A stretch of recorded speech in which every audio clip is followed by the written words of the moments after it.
Hi guys, welcome back to the Social Tune. And today we're finally going to be taking a look at the new record by Sun Kil Moon, Common as Light and Love Are Red Valleys of Blood. God bless Ohio, God bless every man, woman and child.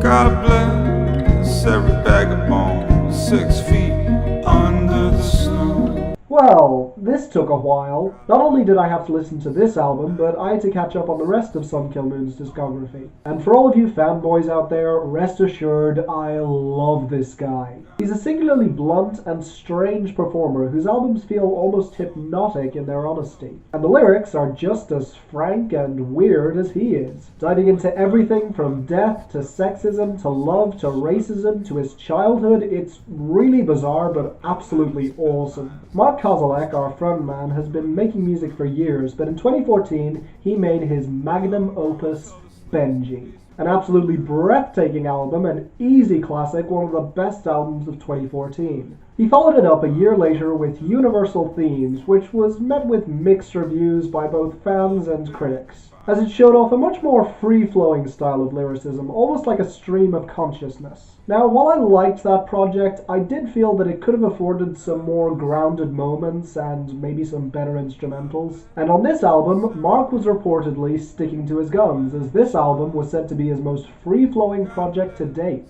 So much so that it's 16 tracks long and spans over 2 hours. So I went into this hopeful but a little worried, and what I got is easily one of the strangest records you will hear this year. And I'll be honest, at first this album sounded like an incoherent mess. But eventually I managed to parse out the themes, the parallels, and the hooks, and now I can safely say that this will be one of the best albums of 2017 for me. I love it.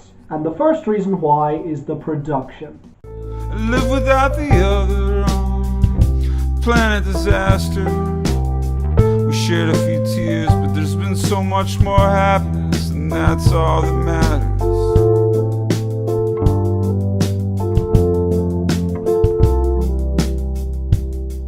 Okay, so like I said, my main issues with his first attempt at this was the lack of stronger hooks or better instrumentals across the album. And here that certainly isn't a problem, as the first track, God Bless Ohio, opens with a beautiful guitar rollick that loops and changes key across the track. It's also a perfect example of the lyrical themes on this album, but more on that in a bit. A lot of these songs have looping instrumentals that leap across genres and switch up in style, sometimes even to an entirely different beat. The fantastic drums and bass guitars with the keyboard and cymbals fading in and out across the track on Bergen to Trondheim, not to mention the key change on that song. The great beat and the pianos on Early June Blues creating a beautiful somber atmosphere. The multiple weird beat switch-ups on Vague Rock Song and the Highway Song. The equally weird and beautiful ones on Stranger Than Paradise and Butch Lullaby. And then you get the catchiest songs on this album, like the unforgettable hooks of God Bless Ohio, Bergen to Trondheim, Window Sash Heights, and especially I Love Portugal. The last of which also has some fantastic harmonization and a sticky melody that I just fell in love with. But on the topic of awesome instrumentals, then you have the stalking bass line on Lone Star, which transitions back and forth with an absolutely beautiful fluttering guitar. Or take the electronic beat on Chili Lemon Peanuts, another album highlight, as it fades from a skittering, fast-paced beat to a slow, minimal one with cymbals echoing in the background, creating a lot of great, empty atmosphere. And then of course you have the 70s worship on Seventies TV show theme song, which features bass, cymbals, and a killer horn section. Honestly, the only instrumental that I wasn't wild about was the one on Bastille Day, which alternated between a plinking NES-sounding beat and a blast of guitars and drums. And again, I don't dislike them, I just don't like them as much as some of the others on this album. And plus, the lyrics on that song more than make up for it, so who cares? Well, I'll tell you who does care more than you may think, Mark Kozelek. I'm walking under the Lone Star, along the rocks and the shiny black water. At the end of a pier, a woman is alone, hands folded, praying.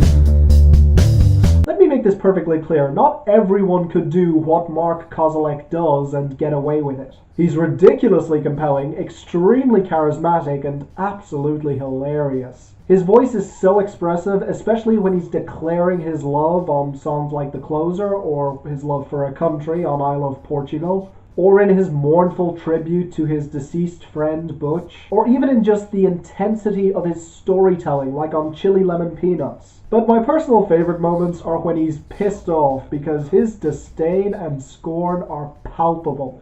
The two best examples of this are Bergen to Trondheim, his song dedicated to the victims of the Orlando nightclub shooting last year, and Lone Star, where he confronts accusations that he's sexist, transgender laws, and the fact that Donald Trump is a result of our own society, our own obsession with technology, or in his words, apps over education. Because yeah, the writing on this album is excellent. I can't complain, I get to visit every year. Last night my driver said my music brought him to tears. I love Portugal, I love Portugal.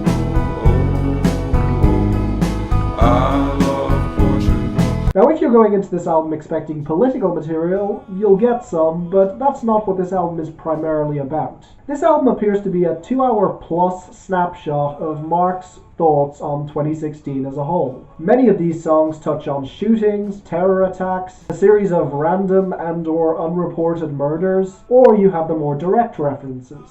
Sarah Lauren's College song mentions Prince. Philadelphia Cop contains several Bowie references. Bastille opens up with references to the Nice terror attacks. Chili Lemon Peanuts mentions the Brussels ones. Both Early June Blues and Bergen to Trondheim bring up the death of Muhammad Ali. And I Love Portugal is his declaration that while everyone else is considering moving to Canada once Trump is elected, Portugal's got his vote, which is both funny and topical. Which leads me to the next great thing about this album, it's pretty damn hysterical. Now part of this is definitely the style of writing, as it is written as a stream of consciousness, leaping from one topic to the next seemingly at random. And yet he actually does find the time to thoroughly dissect a number of topics, like the murdered Canadian girl whose death he thinks was staged, which he mentions in passing on Window Sash Heights, then in great detail as he investigates the matter thoroughly on Stranger Than Paradise. Butch Lullaby is easily one of his most focused tracks in a while, as he dives into his friend's life, mannerisms, relationship with him, and even his funeral in excruciating detail. And to his hilarious credit, when he does go down the rabbit hole, he often warns you. Like when he warns you of the upcoming Bible passage on Chili Lemon Peanuts. Or take Window Sash Waits and Vague Rock Song, where he tells you that these are vague, generic rock lyrics that he's doing either as an experiment or to make his music more accessible. Or when he admits on Seventies TV show theme song that the entire song is just pure filler. Then you have the easy but great laughs. Like the mirror he holds up to me and other music critics on the mocking dialogue on Philadelphia Cop, where a music journalist is bragging to a girl about his personal relationship with Dr. John Misty. Oh, bravo, sir. Or the fact that he encourages someone who's complaining that they prefer his old music to check out his old stuff on Amazon. And of course on Lone Star, where he chants, "Rednecks amend the transgender law." Because after all, he's considered a hick himself, and if he can do it, why can't you? For all the families who lost loved ones in Orlando, there's a lot of love for you all over the world, you know.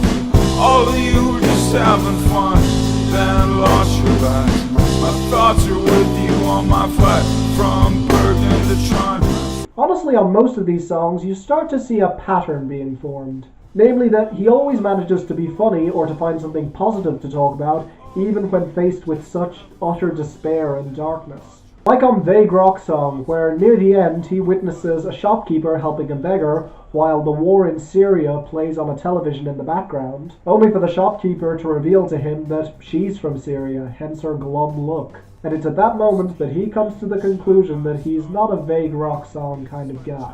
Or how on Bergen to Trondheim, where he dives into the victims of shootings, from the Orlando nightclub shootings to YouTuber Christina Grimmie to John Lennon, and touches on gun control and what Muhammad Ali would think of the world today were he still alive. He still manages to appreciate a friendly smile that a shopkeeper gives him. And he manages to turn a ridiculous Muhammad Ali quote into a rebellious, joyful chant. Basically, this album dives into things that most people would prefer to forget even exist. And the way he dives into these subjects is raw, uncompromising, genuine, and very blunt. But despite all of the darkness, many of these songs contain an element of hope and light. The point he seems to be making is that while a lot of us would like to think that the world is mostly good or mostly evil, there is actually an equal amount of each in the world, which cancel each other out, hence our disaffected society. That's why by the end of this album, he's disaffected by the horrors he sees on TV, as the only thing he really believes in anymore is his wife. Heck, even on the songs on this album that you would expect to see on a Sun Kil Moon record, like this album's dedication to Ohio, God Bless Ohio, or his mournful reflection on his age on Window Sash Waits, the former actually highlights the darkness in the city, while the latter softens the blow with humor, like the vague rock lyrics to make it more accessible. That's why this album's title is so perfect. Common as light and love are red valleys of blood. The light and hope are as common as the darkness and despair, and it's up to you and me, we, to make that difference. So yeah, this album is fantastic. It does run a little long, and some of these songs do tend to blend together if you're not paying attention. But damn, there's just too many great elements to make up for it, and honestly, there's not a bad song on this album. And while Mark himself says on this album that he doesn't care what score we give him, I'm personally giving him a 9 out of 10. Excellent album. Check this one out, guys. It's daunting, but so worth your time. So, thank you guys for watching. If there are any other albums coming out in the next month or so, please post them in the comments or tweet them at me so I can listen to them and possibly review them. You'll find a link to my Twitter in the description. Feel free to follow me if you'd like. Please subscribe so you don't miss a thing, and until the next time, I'm Finn, and this is The Social Tunes, signing off.